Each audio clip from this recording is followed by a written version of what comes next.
Évangile de Jésus-Christ selon saint Matthieu, au chapitre 6, du verset 1 au verset 6, ensuite du verset 16 au verset 18. En ce temps-là, Jésus disait à ses disciples, ce que vous faites pour devenir des justes, évitez de l'accomplir devant les hommes pour vous faire remarquer. Sinon, il n'y a pas de récompense pour vous auprès de votre Père qui est aux cieux. Ainsi, quand tu fais l'aumône, ne fais pas sonner la trompette devant toi, comme les hypocrites qui se donnent en spectacle dans les synagogues et dans les rues pour obtenir la gloire qui vient des hommes. Amen, je vous le déclare, ceux-là ont reçu leur récompense. Mais toi, quand tu fais l'aumône, que ta main gauche ignore ce que fait ta main droite, afin que ton aumône reste dans le secret. Ton Père qui voit dans le secret te le rendra. Et quand vous priez, ne soyez pas comme les hypocrites. Ils aiment à se tenir debout dans les synagogues et au carrefour pour bien se montrer aux hommes quand ils prient. Amen, je vous le déclare, ceux-là ont reçu leur récompense. Mais toi, quand tu pries, retire-toi dans ta place la plus retirée, ferme la porte et prie ton Père qui est présent dans le secret. Ton Père qui voit dans le secret te le rendra. Et quand vous jeûnez, ne prenez pas un air abattu comme les hypocrites. Ils prennent une mine défaite pour bien montrer aux hommes qu'ils jeûnent.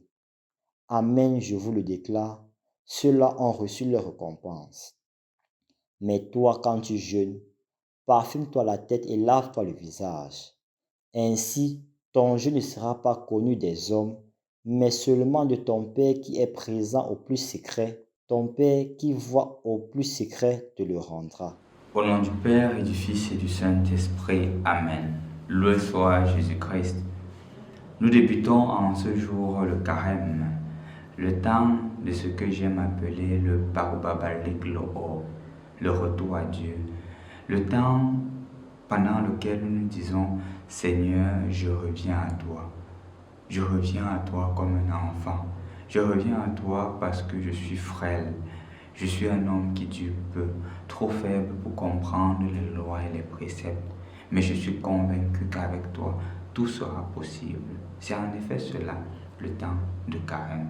C'est en effet ce que nous débutons en ce jour. Pour toi, sûrement, ce n'est pas une nouveauté.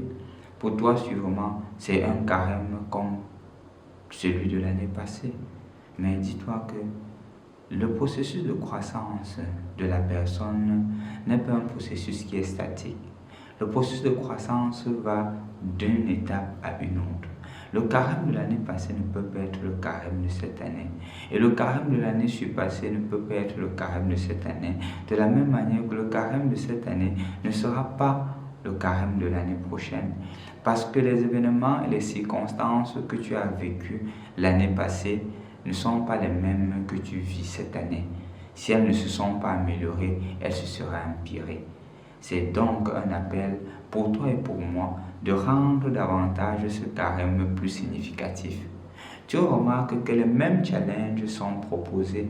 Le challenge, premièrement, de recentrer sa vie de prière. Le challenge, deuxièmement, de recentrer son aumône et le challenge de jeûner. Ce sont les trois piliers qui résument le carême. Le fait de prendre la cendre aujourd'hui, c'est comme pour dire que je m'engage à entrer dans ce cheminement-là. Je m'engage parce qu'avec Dieu, tout est possible. Je voudrais donc, en ce jour, chers frères et sœurs dans le Christ, nous inviter à vivre le challenge du carême, à vivre le Parubabalik Lo'o du carême sur plusieurs aspects. Du point de vue familial, du point de vue personnel et même comme parent, comme jeune, chacun selon ses catégories. Et je crois qu'il y a beaucoup de choses à faire, beaucoup de choses qui pourraient nous appeler à une conversion réelle. La première chose que je propose pour les jeunes qui voudraient clairement vivre ce carême, c'est premièrement de repenser le temps de la prière et de centrer justement son attention sur la prière. Parfois, on a beaucoup de choses à faire, mais on ne se donne pas le temps pour la prière. Je voudrais donc t'inviter aujourd'hui, toi qui es jeune et qui m'écoute, et qui voudrais vivre vraiment ce temps de carême. Donne-toi un programme, donne-toi un emploi de temps pour pouvoir vivre à merveille ce temps de carême. Dis-toi que si je dois me réveiller à 6h, 5h chaque matin, je me lève, je commence par la prière. Dis-toi que je prends cet engagement pendant ce temps de carême pour davantage approfondir ma relation avec Dieu. Si je prends l'engagement de prier le matin, je peux prendre l'engagement de prier aussi le soir avant de dormir. Je prends aussi un engagement à midi à faire l'Angélus. Ce sont des petits engagements qui pourront meubler davantage ta vie de prière. Et n'oublie pas, la plus grande prière, c'est la messe. Prends donc l'engagement que pendant ce temps de carême, tu ne manqueras pas à une célébration eucharistique dominicale. Que tu iras à l'église chaque dimanche et tu participeras à l'Eucharistie. Et enfin, pendant le temps de carême, c'est aussi le moment de participer à la vie de Jésus de façon spirituelle, aux souffrances de Jésus à travers le chemin de croix. Dans ta paroisse, certainement, sera organisé le chemin de croix chaque vendredi. Dans certaines paroisses, le chemin de croix est organisé chaque jour à 5 heures ou peut-être en soirée. Prends ces engagements à meubler ta vie spirituelle, la vie de prière. Non pas pour te faire voir, mais pour ressembler à ton Père Céleste qui est aux cieux. Le deuxième engagement du temps de carême pour toi jeune que je te propose, c'est le jeûne. Nous sommes jeunes et étant jeunes, il faudrait justement mortifier le corps. Je te propose pour toi qui peut-être est en train de faire ceci la première fois, premièrement de te rappeler que le mercredi des cendres, un jour comme celui-ci, et le vendredi saint sont les jours obligatoires pour toute église. Donc je t'invite à jeûner. Je t'invite à prendre l'engagement de jeûner en ce jour. Deuxièmement, je t'inviterai à jeûner chaque vendredi. Chaque vendredi, ce que tu dois manger, mets de côté pour les pauvres. Abstiens-toi de manger. À la limite, si tu as des problèmes de santé, tu peux t'abstenir d'autres choses. Mais dans la mesure du possible, abstiens-toi de la nourriture. Tu peux manger le matin très tôt et tu ne manges que le soir après 18h lorsque tu conclus avec la prière ou le chemin de croix dans ta paroisse. Mais il y a aussi un autre jeûne qui va au-delà du jeûne de la nourriture. C'est le jeûne d'une distraction. Un jeune me disait tantôt que mon père, je suis trop attaché à TikTok. Je suis trop attaché au statut. Tout mon argent va dans les WhatsApp, dans les mégas parce que je regarde les statuts. Et parfois, je commence à regarder à 7 heures, je me retrouve à presque 10 heures parce que je suis en train de zapper, regarder les statuts des gens. Je suis en train de dire, c'est une occasion pour pouvoir jeûner de l'attachement au téléphone. Donne-toi peut-être une discipline dans l'usage de ton téléphone. Dis-toi que de telle à telle heure, je ne dois pas toucher le téléphone. Jeûne de cela. De telle à telle heure, je ne touche pas le téléphone. Si par exemple, il y a des amitiés qui sont toxiques, jeûne de ces amitiés-là. Engage-toi donc. Au lieu de perdre le temps sur ce qui est inutile, attache-toi donc à l'essentiel. Attache-toi à la relation avec Dieu. La troisième chose que je te propose comme jeûne aujourd'hui, c'est l'aumône, la charité.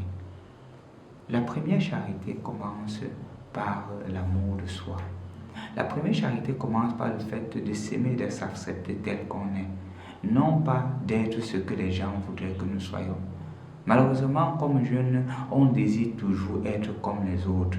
Si telle personne est ceci, si telle personne a ceci, je désire, je rêve être comme cette personne-là. Le temps de carême, c'est un temps où je commence premièrement à m'aimer comme personne. Tout ce qui est sur moi, tout ce que je suis, c'est par l'amour de Dieu. Et je dois dire merci au Seigneur. La deuxième chose qu'il faudrait faire concernant la charité, c'est l'attention aux autres. La première chose concernant l'attention aux autres, c'est peut-être regarder quelqu'un qui a besoin de mon attention, quelqu'un qui souffre et je lui prête une oreille attentive, quelqu'un qui voudrait justement que je lui accorde mon pardon et je lui accorde le pardon, quelqu'un qui voudrait recevoir mon pardon, quelqu'un qui voudrait que je lui demande pardon.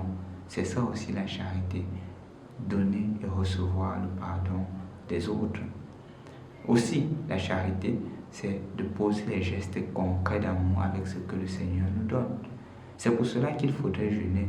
Tu jeûnes pour mettre quelque chose de côté et au terme de ce temps de carême, tu poses un geste de charité à l'égard des pauvres, à l'égard des nécessiteux. Et ainsi tu verras, à travers ces petits gestes, ton carême sera un carême bâti sur Dieu, construit sur Dieu. Pendant ce temps aussi, chers jeunes, nous t'aiderons avec quelques thèmes, quelques enseignements, en plus de méditation quotidienne, pour que tu puisses davantage ressembler à Jésus qui veut que tu sois saint comme lui. Notre Père est saint. Bon début de temps de carême et que le Seigneur te bénisse, toi jeune.